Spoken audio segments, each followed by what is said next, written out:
ইশরাক বনাম আসিফ মাহমুদ ভূঁইয়ার যে ব্যক্তিগত বিরোধ কিনা ঢাকা দক্ষিণ সিটি কর্পোরেশন নিয়ে যে জটিলতা তৈরি হয়েছে, আমরা জানি ঢাকা দক্ষিণ সিটি কর্পোরেশনের যে নির্বাচনটা হয়েছে এর আগে, সেটা সম্পূর্ণ একটা একতরফা নির্বাচন হয়েছে। সেই নির্বাচনের মধ্য দিয়ে যেই মেয়র নির্বাচিত হয়েছে সেটা মানে সরকার ম্যানিপুলেট করে তাকে নির্বাচিত করছে আমরা দেখেছি। এবং পরবর্তী সময়ে তার ঘটনা পরম্পরায় ইশরাক যে মানে পরাজিত প্রার্থী ছিল, তিনি আদালতে গিয়েছেন। আদালতে যাওয়ার মধ্য দিয়ে সে আদালতের দ্বারস্থ হতে পারেন, তার অধিকার আছে। আদালতে আমরা দেখেছি সেই সময় তিনি আবার একই সাথে ওই নির্বাচনকে বয়কটও করেছেন। তো একই সাথে তিনি নির্বাচন বয়কট করেছেন এবং পরবর্তী সময়ে তিনি আবার আদালতের মধ্য দিয়ে উনি শপথ নেয়ার একটা অধিকার পেয়েছেন। তো এখানে আজকে যে আলাপটা সামনে আসতেছে যে ইশরাক বনাম আসিফ মাহমুদ ভূঁইয়ার যে ব্যক্তিগত বিরোধ কিনা, আমাদের কাছে মনে হয় এটা কোনো ব্যক্তিগত বিরোধ না।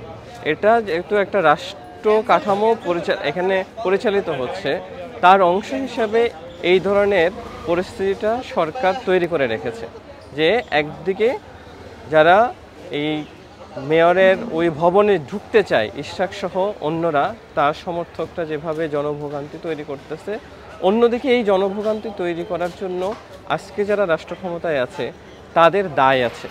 যদি এটা মনে হয় যে সে নির্বাচিত, আদালতের প্রতি যদি দায়বদ্ধ হয়, তাহলে আদালতের রায়কে কার্যকর করার ব্যাপার। এবং যদি আদালতের রায় অপছন্দ হয়, সে আদালতের রায়কে একই সাথে চ্যালেঞ্জ করার ব্যাপার। তাহলে সেই দিকে না হেঁটে বরঞ্চ একটা ক্যাওয়ার্টিক পরিস্থিতির মধ্যে তারা ফেলে দিচ্ছে। আমরা মনে করি এইটা এক ধরনের নিজেদের আধিপত্য বিস্তারকে অক্ষুণ্ণ রাখা, ভবিষ্যতে জনগণের সাথে আরেক ধরনের নতুন সংকটের দিকে জনগণকে ফেলে দেয়া। আমরা সেই জায়গা থেকে আমরা বলছি দ্রুততম সময়ের মধ্যে যে ঢাকা দক্ষিণ সিটি কর্পোরেশনের যে সংকট, সেই সংকট নিরসনের জন্য একটা